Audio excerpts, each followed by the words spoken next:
ให้แล้วบ่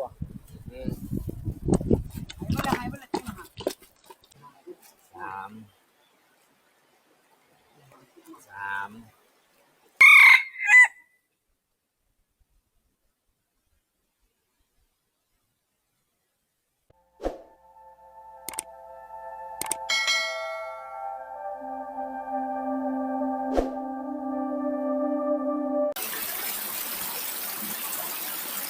สบายดีทุกคนสบายดีตอนเช้าๆทุกคนเลยเนาะหลังจากเฮากินข้าวกินน้ำแล้วเฮาก็สิพาน้องม้าเฮาไปนำบักทอกใหญ่ที่ในพานพับเมื่อคืนนี่ทุกคนเลยบักร้อยปลายโลพุ่นแหละจักสิทันบ่ทันจักสิอยู่บ่อยู่กันเนาะในพานคิดว่ามันถูกนะไปมื้อนี้ก็ไปนำกันพานม่องแล้วก็แม่ทับกุ้งคือเก่าทุกคนเพราะว่าเฮารอท่าทีมงานเฮาบ่ไหวแหละทีมงานเฮายังบ่ทันมาแต่เก็บล้างหรือว่ายามล้างนะทุกคนเลยแต่เฮาสิไปก่อนเพิ่นยามมันสวยหรือว่ายามมันค่ำนะเพราะว่าช่วงนี้ก็เวลา 9:00 น 10:00 นเลยเนาะน้องม้าเฮาหาวเป็นหาวเลยทุกคนการได้มาดื้อจังงั้นเมื่อยทุกคนเลยลงมาแล้วก็บื้นขึ้นคือเก่านี่แหละสาเหตุอยู่เสที่หากินลำบากที่สุดทุกคนคือว่าการด่าเฮานี่แหละเพราะว่าบอนเฮาสีละสียังมันก็อยู่เทิงพุ่นเนาะแต่ทั้งดุมมันก็มีคือกันแต่ว่ามันก็เนื้อมันก็บ่เด่นปานใดน้องม้าเฮามีแต่ตัวหาวทุกคนเลยส่วนหน้าส่วนหนังเลยเทิงบักลายเทิงบักการเทิงบักทองเดืองหม้อเกือบนี่บ่ได้เดืองขี้โกงขนาดตีแต่หมู่ไปก่อนเบิดน้องม้าเฮาแลเป็นส่วนกันเลย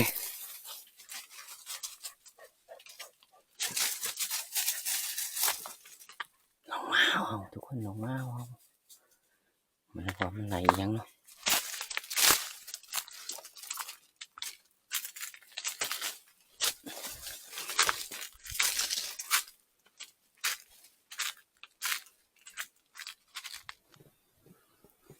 ไหลไปพุ่นทุกคน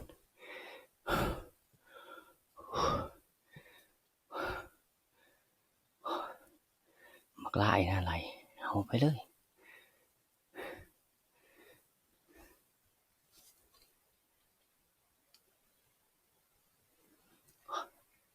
เมื่อยแลนทุกคนเลยแม่นบ่แม่นหักมูมาติดกินแหนมดินไปเรื่อยเลยหนุ่มมาอะไรมูทุกคนเขาขี้กลุ่มเลยหมกถอกไงคิ้วขนาดทุกคนหมกไล่กลับมาคืนเลยเมื่อยมันไหลกลับล้างคืนทุกคนนี่มันไหลมานี่หนุ่มมาเขายำไปเลยทุกคนโอ้นายเลยถอกเลยออกจากตัวนาไม่ทับกุ้งเลยทุกคนเลยหาน้องมาเขาก่อนทุกคนเลยไปน้ำมูเลยน้องมาเขายัง3 ตัวนะน้องมาเขาหมักไล่ต้องเหลืองเนาะอยากมาพานเหมาะคืออารัดนะทุกคนเลยแค่ว่าลูกถ้าแค่ว่าไปทำบุญบ่ถามมันลงทางมันก็จะฮ้อนนะน้องมาเขาก็ไปเบิดเลยทุกคนเลยบ้านจังไรไล่ขยำมูไปเลยยังแต่บักเกิบก็บักการบักทองเหลืองก็บ่เห็นแลนใส่กระบังพานหม้องทองเหลือง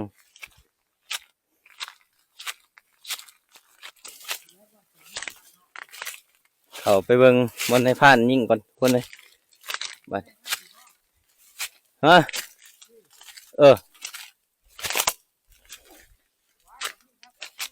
ทั้งไรแม่นบ่หอนเลยทุกคนเลยบนในพานทับเมื่อคืน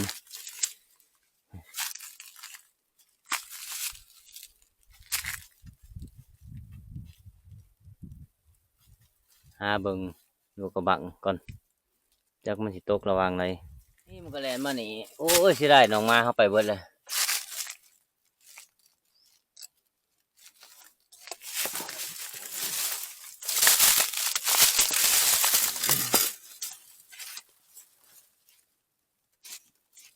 เรามีกินนะเด้อบักให้ลายดีทุกคนเลย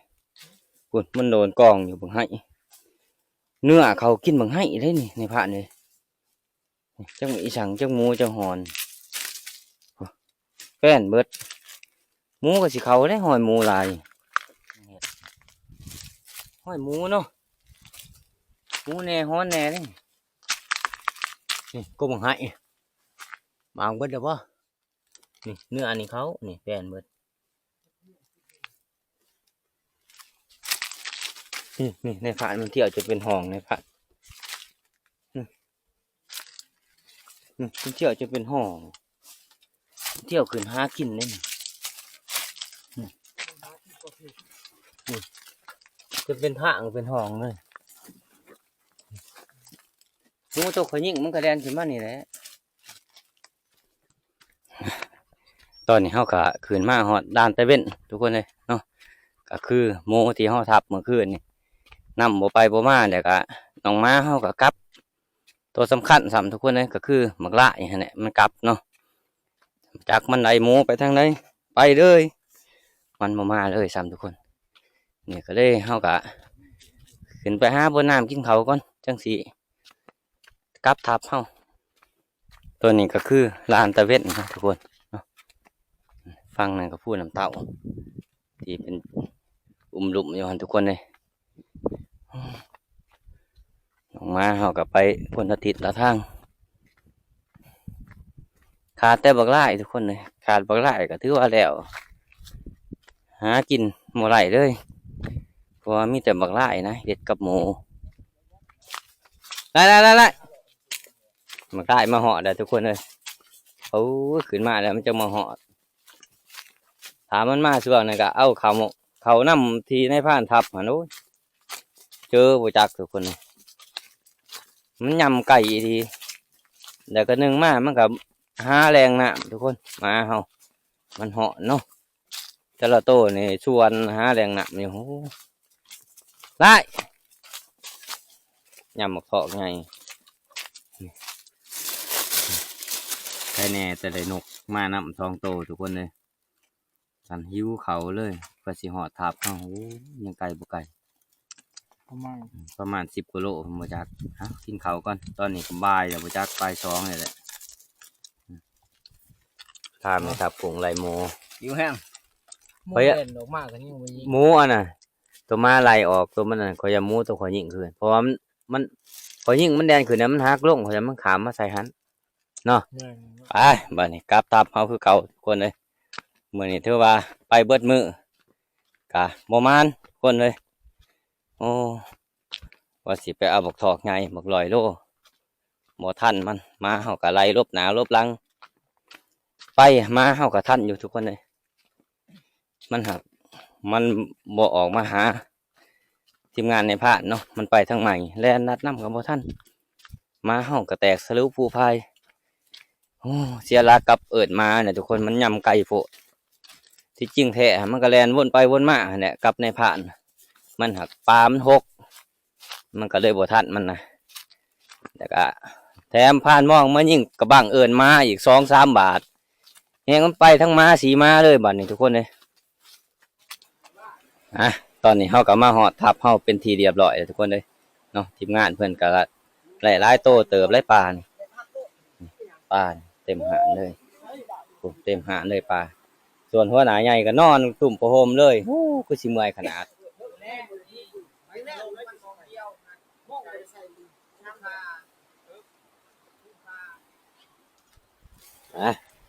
ตอนนี้มาหอดทับแล้วก็สิเฮ็ดขีบสมขีป้าอีกก่อนทุกคนเลย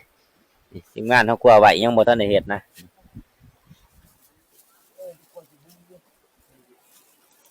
เ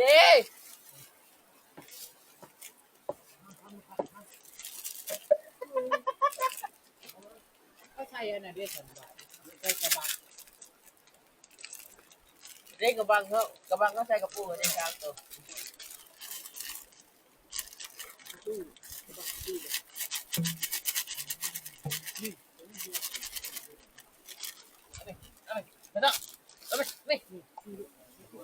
ี่ มันก็กี่ใช่ไหมกระปุก โอ้หอมน่ะ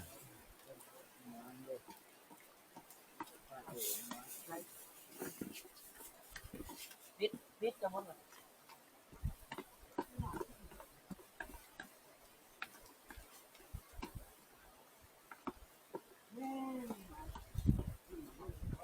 เอาเขาไม่แน่เขา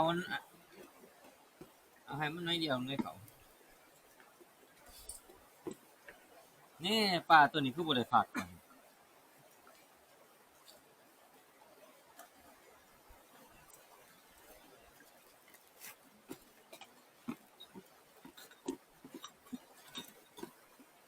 ไม่เคยเห็นว่าเขาเลยลุกขึ้นมาว่าแค่มักไล่ให้แล้วบ่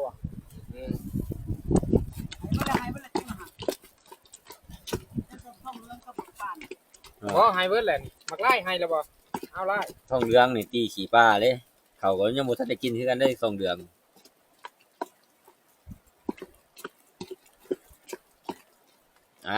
สมขี้ปลาเฮา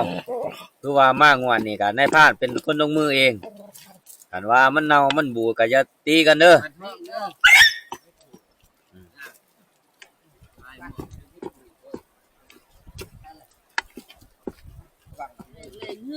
เรียบร้อยบัดนี้ทุกคนเลยมีแต่ทาให้มันเป็นเนาะจัก3 มื้อนะ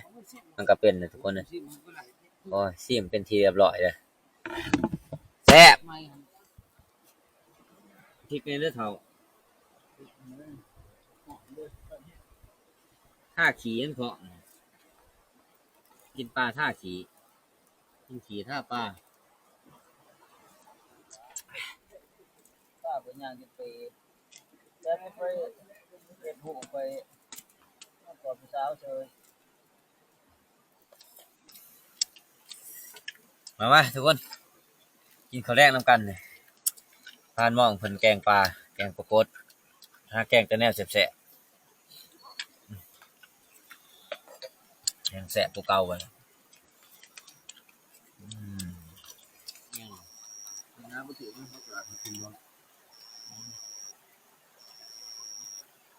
เฮ้ยกำเนี่ยเรามาปลูก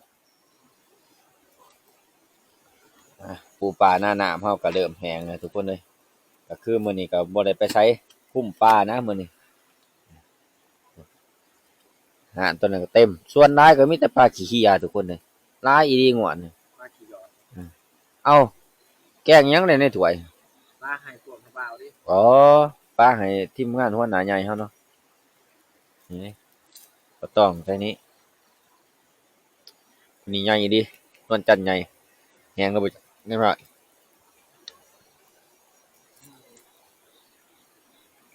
ปีนบ่ได้เบิดได้นี่ในผ่านนี่ ไอ้ นี่ ต้นน้ำไปจีบ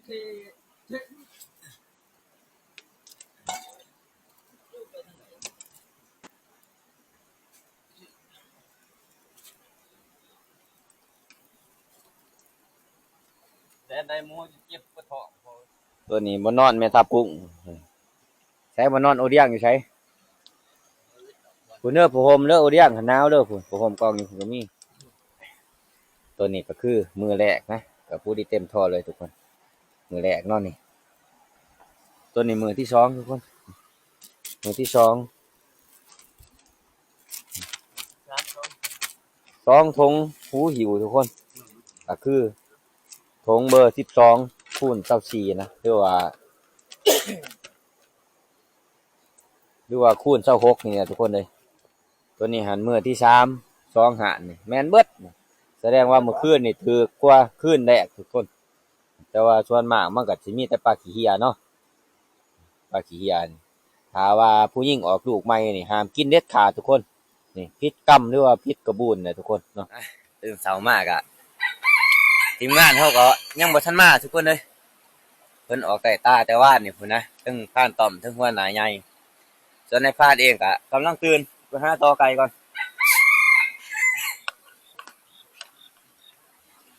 ส่วนไก่เฮาเนี่ยหันเลยอากาศหนาวขนาดทุกคนเลย บ่ได้ออกใต้ตาเลยเมื่อคืนนี่โอ้ยเมื่อยเมื่อวานนี่ไปนำบักทอก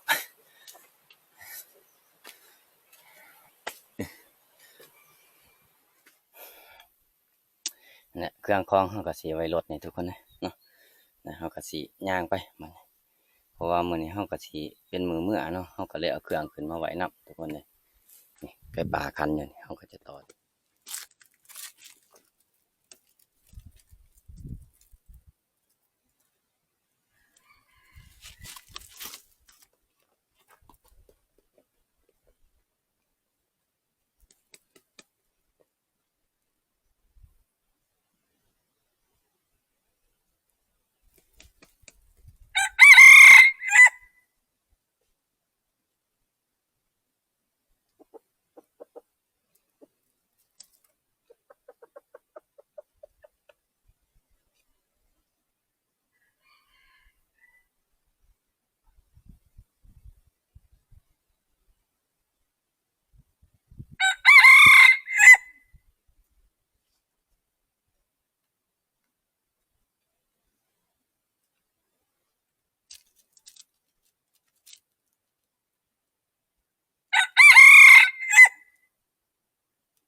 ปืนกันย่ำอีละ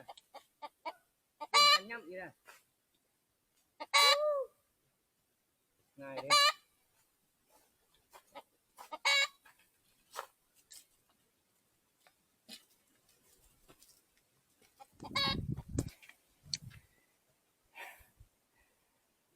ปืนกันย่ำอีละทุกคนเลยบ่ถือซ้ำง่ายดี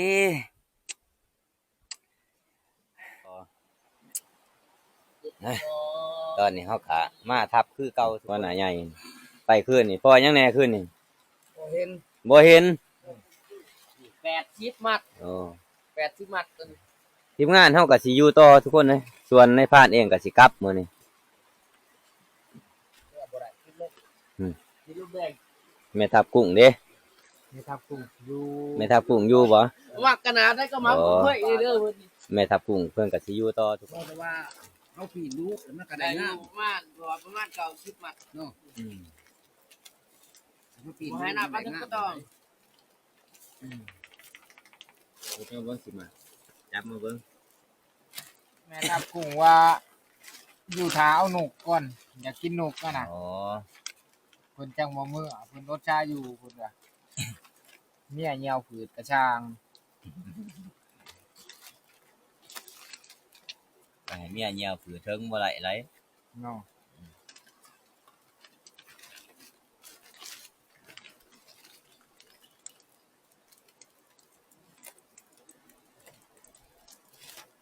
กล้องเอดิ เอา เอ้ คอยเบิดละบ่ในหิงบ่เลี้ยงพอดี3ท่อ เนาะ เนาะ คนหนกมาอ่ะนี่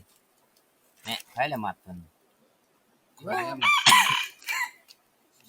ตัวนี้ท่อที่3นะ น้ำเช็ดล้นเนาะ สิมัดให้มันเบิดทุกคนเลยปลาตองก็มาแต่ปลาตองเนาะปลาคอก็มาแต่ปลาคอหรือว่าปลาขาวก็มาแต่ปลาขาวตัวนี้ปลาคอกังโอ้มีปลาคอกังเสยบ่ฮะปลาเฮามัดแล้วเรียบร้อยทุกคนรวมแล้วก็คือปลาขาวนี่ส่วนตัวหน่อยมันนี่ก็มัดแล้วก็รวม135มัดทุกคนเลยแต่เฮาก็ยังบ่ทันได้นับตัวนั้นนำเลยนี่ปลาขี้เหียนี่ก็หลายมัดตัวนี้ก็หลายมัดทุกคนเลยบัดนี้เฮาก็สิมาแบ่งปลากันอีกเนาะ10 คนทุกคน10กองละ13มัดนะ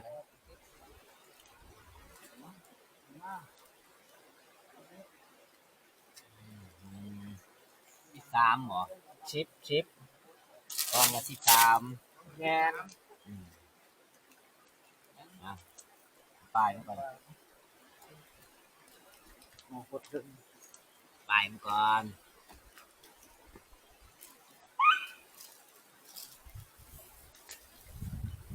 2 3 4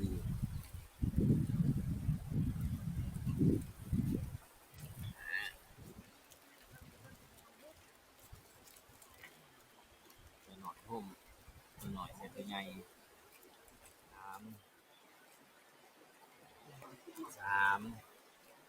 จับลายมือบ่ล่ะจับสุดทาง3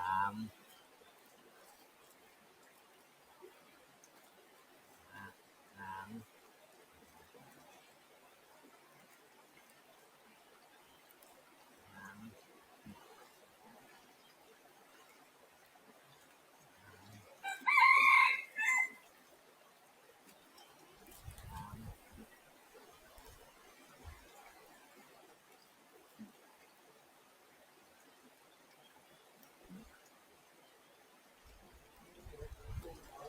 ว่าใช้มัดหนึ่ง ถึกแล้ว สามสาม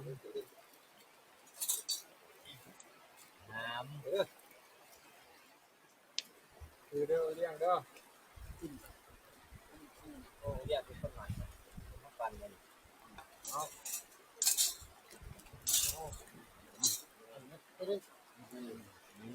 แบบบ้านทองเอา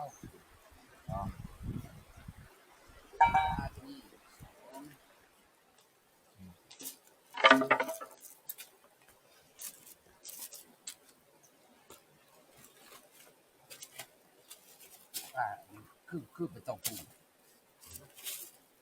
จับจับแบบวีเนี่ยนะมันสิสัตว์อยู่เด้อจัด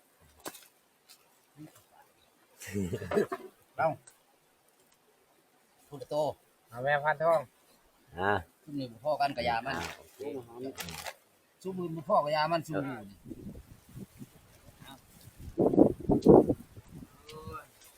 เอาลูกค้าเอามันบ่มันเลือกก็ เอา เอา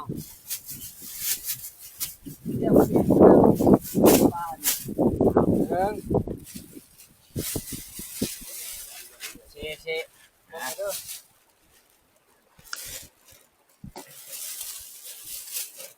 มาสิจับใส่กระทอกให้ เอามา มาเขามาเด้อมาเด้อ ยังที่เจองานเฮาที่ร้านเนาะ บ่ได้อันนั้นเราเขาพูดกันบ่คือเก่าของเฮาอยู่ซื้อนะมาลูกค้า พวกอยู่ใส่กระท่อคือเก่า เชะโอ้ยจนเรือทงยาง แบ่งกับพานหมองอีกคนละโตนี่ผลไม้เอาพานหมองเอาตัวแรกเอาลูก โอ้เขาก็มีผูดช้องอีกเนาะเอา สองคนเนาะ เด็กกระสอบเขามันสองสัตว์นะเอามาใส่ ดีตัวหลายๆเติบเนาะนี่ก็คือปลาเฮาแบ่งจากทีมงานนะเฮาสิกลับก่อนนะทุกคนส่วนแม่ทับกุ้งนี่เพิ่นก็บ่ได้เมื่อหรอกทุกคนเลยเพราะว่า บ่ได้มาเฮิงเลยดิ บ่แม่นเฮาเห็นผู้สาวนอนกอดตัวว่า บ่ได้มาเฮิงแต่จะกูรถแต่ยังติดลมอยู่ยังบ่ทันเต็มที่ ไล่ผู้สาวนอนกอดแล้วบ่อยากเมื่อได้แม่ทับกุ้งนี่ไปใส่กับ กินข้าวกินน้ำแล้วเฮาก็เตรียมโตวกลับบ้านทุกคนเนาะคลิปวิดีโอนี่ก็บ่มีหยังหลายทุกคนในพานก็สิปิดไว้เพียงเท่านี้เนาะรอติดตามคลิปวิดีโอหน้านะก่อนอื่นก็ขอบมุกขอบใจทุกคนที่เข้ามาทำมาส้มตั้งแต่ต้นจนจบเนาะเอาขอบใจได้ทุกคน